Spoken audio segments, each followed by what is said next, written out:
So the other day, my husband, who I've been married to for 17 years, but am now going to be divorcing, told me that marrying me was the biggest mistake he's made in his life.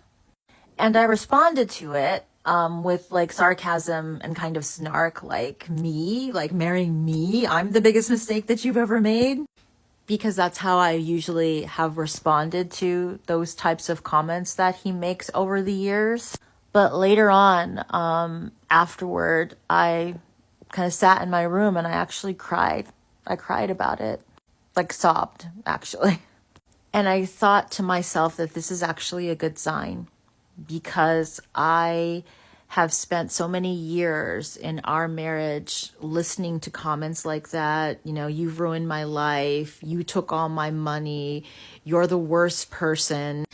And I've like numbed myself to it over the years. Like I just kind of numbed myself or made excuses like, oh, he's just stressed, he's angry, or he's, going through a lot. And I just kind of went along with it and but to get through it, I just kind of had to numb myself. And I guess in a way, like had to diminish my own humanity to not let these things get to me. So I wouldn't like fall apart. I had 2 kids to raise, a family to keep going.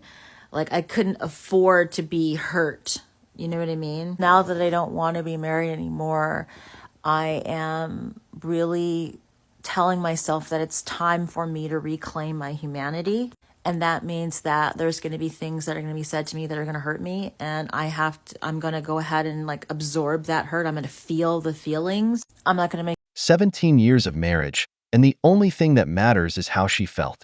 But she never says what she did. Was she really an exemplary wife? Or does she just expect him to remember her fondly, no matter the damage she may have caused? Her husband told her that marrying her was the biggest mistake of his life. A statement like that doesn't come out of nowhere. If he says she ruined his life, took his money, and was the worst person, why doesn't she talk about what led to that point? Maybe he's better off without her, but she never mentions that because in her story, only she matters, only she suffers, only she deserves empathy.